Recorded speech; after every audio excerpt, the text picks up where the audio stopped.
बिजली बंद करने के बाद भारत ने बांग्लादेश का टमाटर भी बंद कर दिया है। यह बांग्लादेश के लिए अब तक का सबसे बड़ा झटका है। हिंदुओं को परेशान करने वाले बांग्लादेश को अब भारत का टमाटर बहुत ही ज्यादा रुलाने वाला है। उधर यूनाइटेड नेशन ने बांग्लादेश में अब तक का सबसे बड़ा कदम उठा लिया है। मोहम्मद यूनुस सरकार की उल्टी गिनती शुरू हो चुकी है। हिंदुओं पर हमले करने वाले अब बच नहीं पाएंगे। इधर भारत ने भी हाल ही में बांग्लादेश का बिजली काटने का प्लान तैयार किया है। पीएम मोदी ने बांग्लादेश के हिंदुओं का बदला लेना शुरू कर दिया है।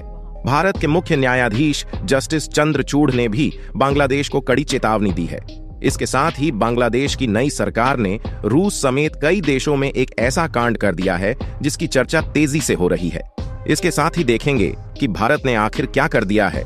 लेकिन आगे बढ़ने से पहले आप सभी के लाइक और कमेंट के लिए शुक्रिया। कर्नाटक के किसानों ने बांग्लादेश को जबरदस्त झटका दे दिया है। इसका मतलब साफ है कि भारत ने बांग्लादेश में हो रहे हिंदुओं पर अत्याचार का बदला लेना शुरू कर दिया है।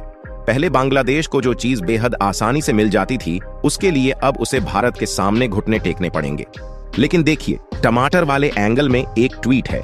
बांग्लादेश में चल रहे राजनीतिक संकट का असर भारत के कोलार के किसानों पर भी पड़ा है, जिससे टमाटर के दाम गिर गए हैं। पहले जहां एक 15 किलो का टमाटर का बॉक्स 100 से 200 रुपये में बिक रहा था, अब वही बॉक्स सिर्फ 350 से 480 रुपये में बिक रहा है।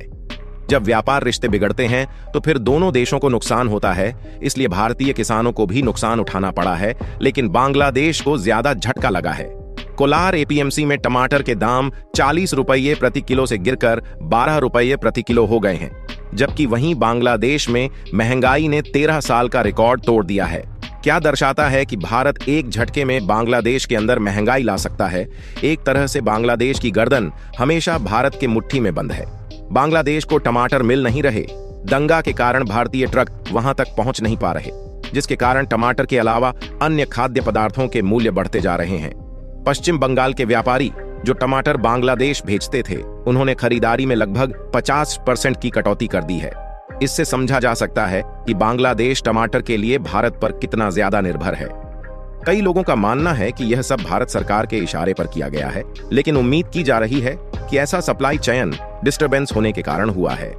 कोलार एपीएमसी के सचिव किरण नारायण स्वामी के अनुसार पहले अगस्त के पहले हफ्ते तक कोलार से पश्चिम बंगाल हर दिन 40 से 50 ट्रक टमाटर भेजे जा रहे थे, लेकिन अब यह संख्या घटकर सिर्फ 20 ट्रक रह गई है। इस स्थिति ने किसानों की कमाई पर भारी असर डाला है, जिससे उन्हें काफी नुकसान हो रहा है।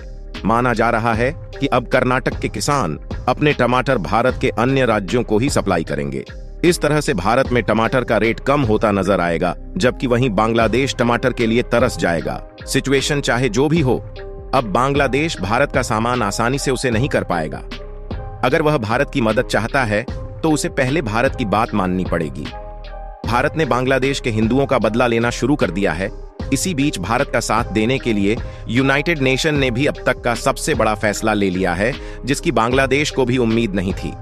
दंगा करते समय महिलाओं का इनरवियर हवा में लहराने वाले छात्रों का उपाय करने के लिए यूनाइटेड नेशन बांग्लादेश पहुंच रहा है। दरअसल अगले हफ्ते संयुक्त राष्ट्र के विशेषज्ञों की एक टीम बांग्लादेश का दौरा करेगी। यूनाइटेड नेशन के इस फैसले के बाद पूरे बांग्लादेश में जबरदस्त सन्नाटा छा गया है। दंगा करने वाले लोग सबूत मिटाने में लग गए हैं, लेकिन अब यूएन की टीम सब कुछ पर्दाफाश करके मानेगी। इस टीम का मकसद प्रधानमंत्री शेख हसीना के इस्तीफे के बाद और उससे पहले हुए विरोध प्रदर्शनों में मारे गए प्रदर्शनकारियों की हत्याओं की जांच करना है। यूनाइटेड नेशन को समझ नहीं आ रहा कि आखिर दंगा के समय 500 से ज्यादा लोगों को किसने मारा।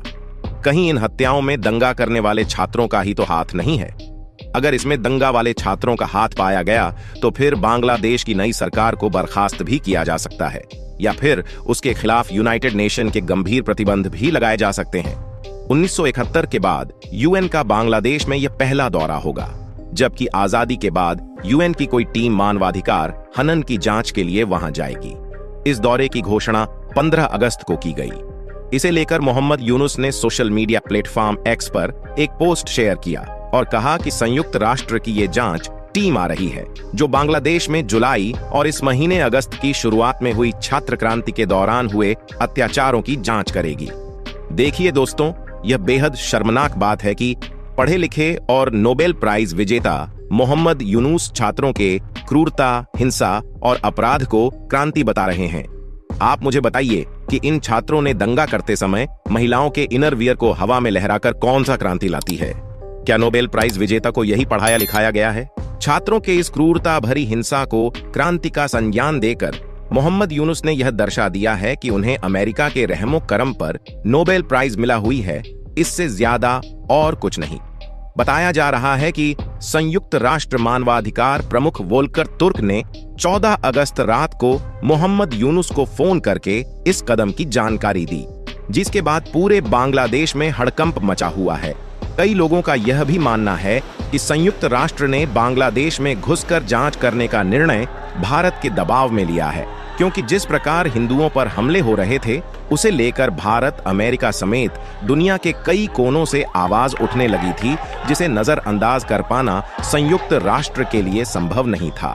यूनुस ने अपनी पोस्ट में कहा कि मानवाधिकार उनके प्रशासन की बुनियाद होंगे और हर नागरिक की सुरक्षा उनकी सरकार की सबसे बड़ी प्राथमिकता होगी। देखिए, मोहम्मद यूनुस ज्यादातर किताबी बातें कर रहे हैं और इसके साथ साथ उन्होंने मुंह में राम बगल में छुरी वाली सिचुएशन क्रिएट कर दी है। वे बार बार सभी नागरिकों की सुरक्षा की बात कर रही हैं, लेकिन हिंदुओं पर उसके बावजूद भी हमले हो रहे हैं और इसके साथ ही हसीना समर्थकों को भी टारगेट किया जा रहा है। लेकिन अब मोहम्मद यूनुस का इलाज करने के लिए संयुक्त राष्ट्र की टीम बांग्लादेश पहुंचने वाली है। संक्षेप में, संयुक्त राष्ट्र की यह जांच टीम बांग्लादेश में हुए मानवाधिकार हनन की गहराई से पड़ताल करेगी और वहां के हालात को दुनिया के सामने लाएगी। मोहम्मद यूनुस से अपने देश के अंदर शांति हो नहीं रही, लेकिन उन्होंने विदेशों में बैठे अधिकारियों को बदलना शुरू कर दिया है। यह दर्शाता है कि मोहम्मद यूनुस देश चलने वाला नहीं है। उन्हें पता ही नहीं कि पहले किस काम को निपटाया जाए।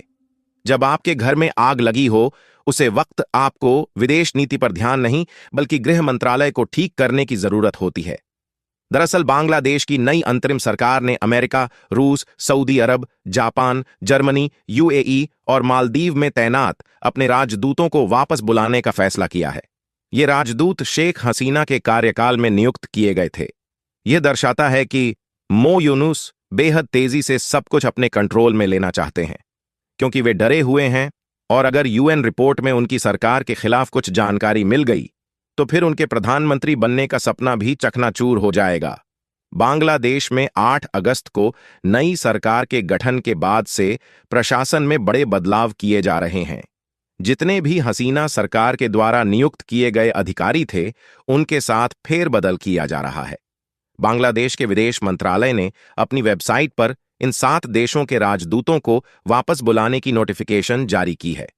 इन सभी राजदूतों और उच्चायुक्तों को ढाका वापस लौटने का आदेश दिया गया है। इसके अलावा वॉशिंगटन, ओटावा और न्यूयॉर्क में तैनात कुछ अन्य अधिकारियों की कॉन्ट्रैक्चुअल अपॉइंटमेंट भी रद्द कर दी गई है।